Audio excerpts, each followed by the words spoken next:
This is Including You, the new series from Lead at Any Level. Including You features stories from chief diversity officers and other executives who are creating inclusive cultures in their organizations. Our goal is to show what's working in companies just like yours, to give you the tools you need to keep pushing for progress in your own workplace. We want to create belonging and opportunity for everyone, including you. And now here's your host, Amy C. Waninger. Welcome back to Including You. I'm your host, Amy C. Waninger, the Inclusion Catalyst. My guest today is Thomas Harris. He's the Associate Athletics Director, Diversity, Inclusion, and Employee Engagement of University of Arizona, whose mission is working together to expand human potential, explore new horizons, and enrich life for all. The University of Arizona employs approximately 250 people in the state of Arizona. Thomas, welcome to the show. Yes, thank you for having me.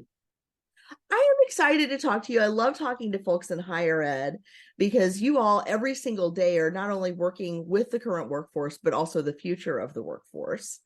And I'm curious can you tell us let's start by telling you just a little bit about your role in the athletics department and how you serve either staff or students or both within the University of Arizona community.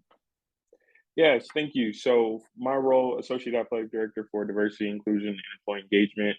And I always say it's a long title just to say it's my job to keep a pulse on the culture. It's my job to understand what's going on in our hallways, what's going on in our facilities, and making sure that everyone feels safe, valued, and welcome.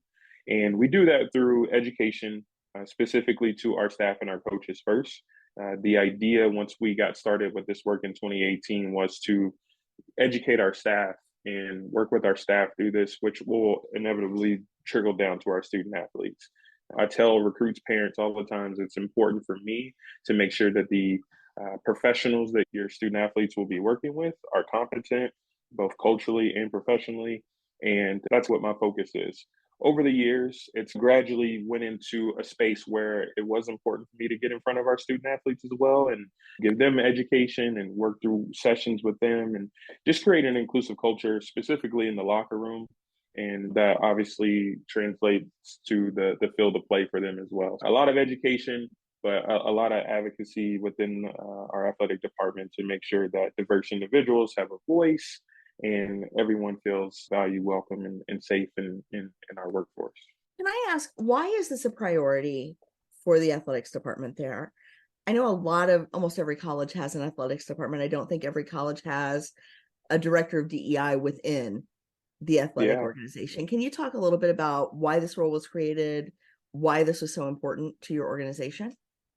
Yeah, it's one of my favorite stories to tell. So back in 2018, let me back up. So I'm originally from Louisville, Kentucky, and I went to Western Kentucky University. That's where I got my start in athletics and worked in the marketing department.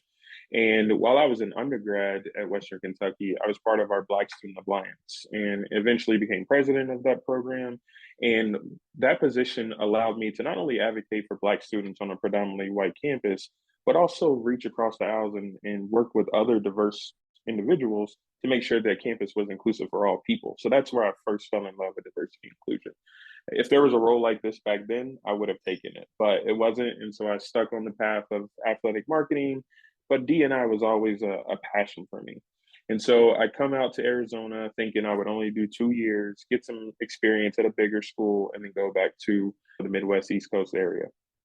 So after 2 years, we're trying to figure out the next move, and I stick around for marketing for another year, but I knew I needed something else to fill my cup. And so I asked our athletic director if we could start diversity and inclusion initiatives. There had already been some nuggets laid, but nothing really concrete. And he embraced it and said, yeah, let's start it and see where it goes. And so I did diversity and inclusion work on top of my marketing job. And we started with our HR department and just wanted to embed DEI into every unit. And so he saw the vision, our athletic director, and made this a full-time position in 2019. And so when I got this full-time role in 2019, I could count on two hands how many diversity and inclusion officers there were within college athletics. And so for me, it was important because of the environment that we were in. I always caution myself and saying it wasn't toxic by any means, but it definitely wasn't as inclusive as I felt we could be. I think the diverse representation, we weren't retaining folks.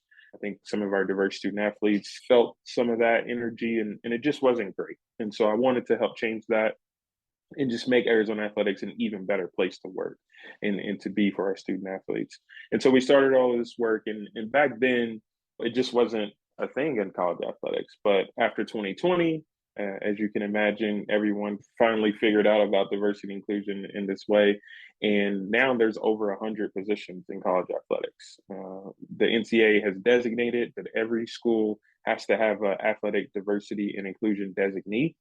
And sometimes that means a position like mine, but also sometimes that means some of the BIPOC folks that just happen to be in academics and happen to be from a diverse background, they were told they had to do this work. And so being able to support those types of folks in this work is also a mission of mine and something that I take pride in.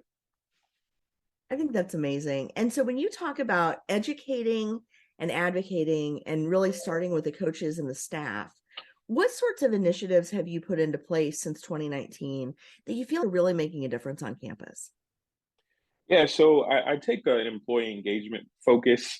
I think a lot of times people believe that HR should not be embedded in, or DEI should not be embedded in HR. And I agree with that to some extent. But for me, we take an employee engagement approach. And so there's kind of two prongs with it. There's the education side. So we started with your normal lunch and learns. And I would come in and talk about a different topic, or we bring a guest speaker in to talk about microaggressions and inclusive leadership and cultural humility. And then we would have specific topics in college athletics. Transgender inclusion within athletics is a big topic. So we've talked about that, and just overall LGBTQ plus advocacy. And the list goes on. And then we also have wellness sessions where our sports psychologists, they are here for our student athletes, but every now and then they take a break and they work with our staff as well. And we do sessions to mitigate the amount of people that they see. And it's just important in a fast paced, long hour environment that we have to be able to meet our staff where they are and let them be vulnerable at work and talk through burnout and some of their frustrations that they may have with coworkers or frustrations with fans or whatever the case may be. We could do that in house and lean on each other. So that's been a big one. And then after that, I'd say our recruitment and retention strategies, reaching out to folks who have job boards that specifically look for diverse representation. We talk about networking with people who don't look like you or the folks that are on your team. And then lastly, we have this inclusive hiring training that we do, and all of our supervisors are required to take it. We have an inclusive excellence council that kind of helps me with this work, and they take it as well. And so once a search is initiated, there's at least two people in the hiring committee that have gone through inclusive hiring searches. So it's mandated to have at least one member of the Inclusive Excellence Council and at least one supervisor who went through this training. And that allows us to ensure that we're running a safe and inclusive hiring search. And so we've been able to see the numbers jump with recruitment and also retention because of the initiatives like those that we put into place. So you mentioned recruitment and retention numbers have increased. What other benefits have you seen, or what other results have you seen as a result of some of these efforts? Because you mentioned a lot there between the lunch and learns, the focus on employee engagement, cultural belonging sort of stuff, plus the hiring. What are the changes that you're seeing that let you know that it's working? Yeah, for me, we measure success through, once again, engagement. So, how many folks are coming back? Now we call them DEIB sessions, for diversity, equity, inclusion, and belonging sessions instead of lunch and learns. But how many people are showing up to those? And then how many of those folks are coming back and bringing colleagues? That's success to us. And people are being engaged in these conversations. And I don't have to talk for 45 minutes out of the hour. It's a back and forth, it's conversation, and where I'm still getting 10 to 15 solid minutes of education in there. So that's a big one for me.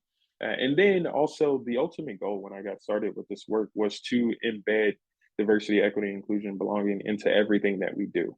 And so the coolest thing is when someone comes in my office and they have an idea and either they want to run it by me to make sure there's no cultural mishaps, or they're excited and they want to say, look, this is what we're doing in the ticket office.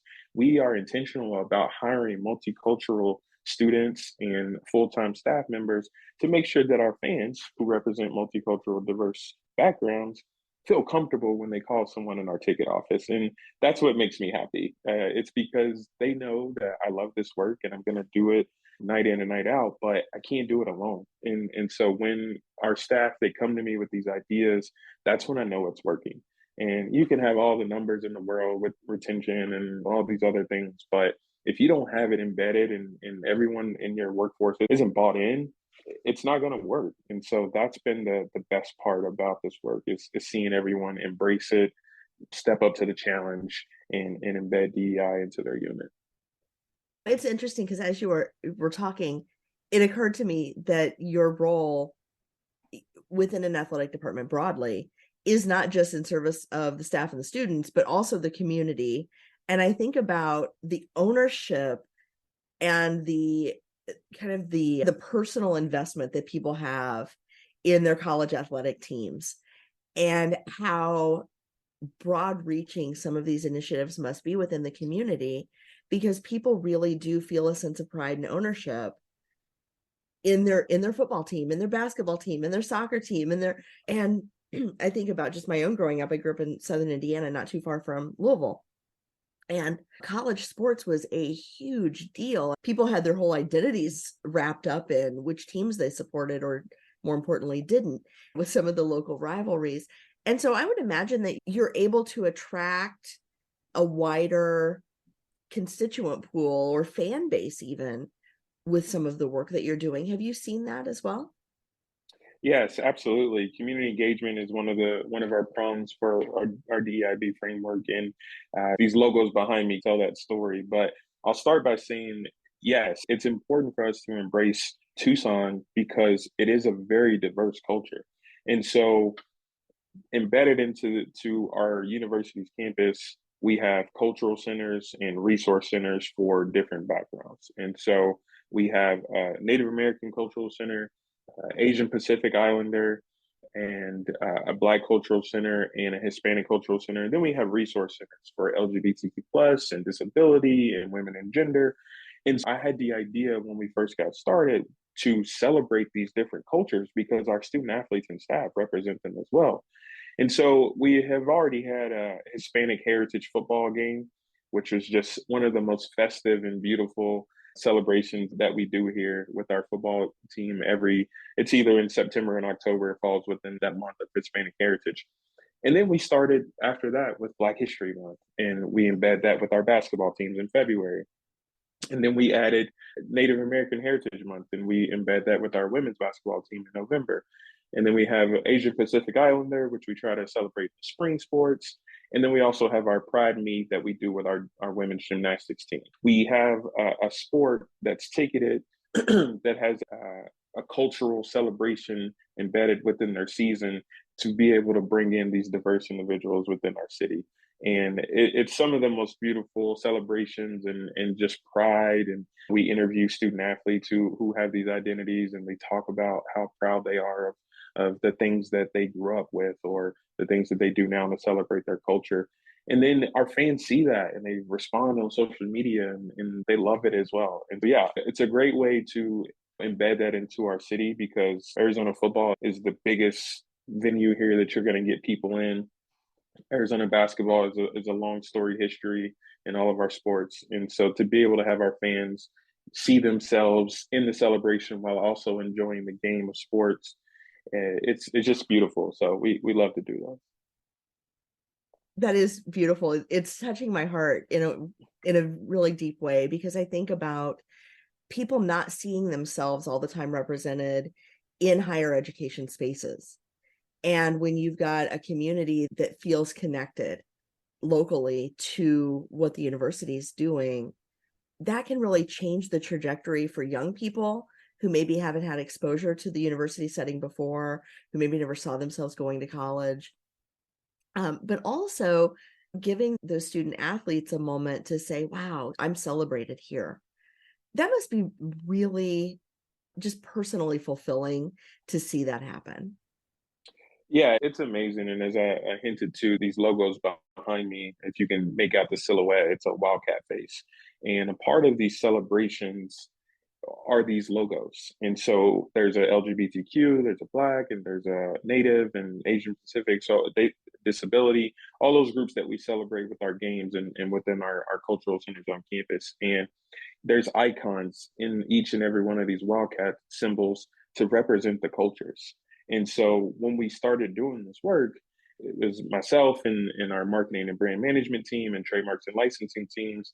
And then we also had focus groups made up of different people on campus and students and faculty and staff and alumni to help us come up with these logos. And it just was it was an amazing process, and it was able to come up with something that, once again, folks from these backgrounds can see themselves in a logo that also represents the school that they love as well. And the student athletes, they get shirts for these, and we put these on shirts each month when we celebrate them. And it's cool. The interviewers on TV, they interview them, they talk about it. Our communications people will do things where the student athletes can talk about them and be just excited about their culture being celebrated in a way like this. And yeah, it's great. And one of the biggest things I get out of this is when I sit down with student athletes and staff and interview them about their cultures, the smiles that they have and the stories that they bring up. It just makes me feel like I'm at home listening to people in my family too. So that's what we go for. And it's community engagement, it's family atmosphere, just being inclusive to all cultures. And I think we do a really good job of that. That's just fantastic, Thomas. And I'm curious, with all that you've done and the way you have so perfectly married your marketing background with your DEI focus is brilliant. What's next for the athletic department in this work? What do you hope to accomplish next? That's a really good question. So broadly, there's a few folks like me who were doing this work back in 2019, and we started a nonprofit called DICE, which is Diversity, Inclusion, Equity Council of Excellence. And this group serves to help those folks in college athletics who are just getting started with diversity inclusion work, and also just need to sustain the work in their schools and just need tools and resources and community to be confident in that work. And so that's my number one goal for this work, is to be able to have it as common and as respected as ticketing and marketing and compliance and development. Like, I want diversity, equity, inclusion to be right up there and not just an addition to our industry. So that's an ongoing commitment that I've made. And then for the University of Arizona Athletics Department, for us, we added the B to our DEI last year, belonging. And that's been the focus, whether it's our staff, our student athletes, our donor. We want them to be inclusive and be included and valued and welcome, but we also want them to feel like they belong. And so we've stepped up some of our trainings and our sessions and just everything that we do to make sure we're including folks as much as we can and that they feel like they belong here. And we have that, and we're aligning ourselves with the university. We have a strategic initiatives and university initiatives department who we like to work with a lot. And so that group put together flexible work arrangements for the entire university. So we brought them in to talk to our athletic staff about that, because it's hard in our industry to have flexible work. And so we did that. We created a lactation space in our basketball arena, which was also another initiative from the university. So aligning ourselves with the university, aligning ourselves with the NCAA, and aligning ourselves with our conference and the diversity and inclusion work that they're doing is also very important to us, and allows us to have a further reach and be able to cross off a lot of different boxes in the work that we're doing. Thomas Harris, thank you so much for your time today, for sharing these insights with my audience. I appreciate you and the work that you are doing so much, and I look forward to more great things from the University of Arizona Athletic Department. This is fantastic. Thank you, Amy. I appreciate the time, and bear down. If you've enjoyed this episode, follow Lead at Any Level on LinkedIn and YouTube. Then join us for Including You video simulcast every Thursday at noon Eastern. Including You can also be enjoyed each week as part of the Living Corporate audio podcast series, available on all major podcast platforms. Learn more at living-corporate.com. Including You is brought to you in part by Lead at Any Level, a boutique training and consulting firm improving employee engagement and retention for companies that promote from within. Lead at Any Level. Leaders can be anywhere and should be everywhere. Learn more at leadatanylevel.com. Lead at Any Level and its logo are registered trademarks of Lead at Any Level LLC. The views and opinions of guests on our show do not necessarily reflect the positions of Lead at Any Level, Living Corporate, or the sponsors of Including You. That's it for this week's episode of Including You. If you enjoyed this episode, be sure to like and subscribe wherever you get your podcasts. And don't forget to leave us a comment or a review to help others find us as well. Be sure to join me next week when my guest will be Farah Harris from Working Daily.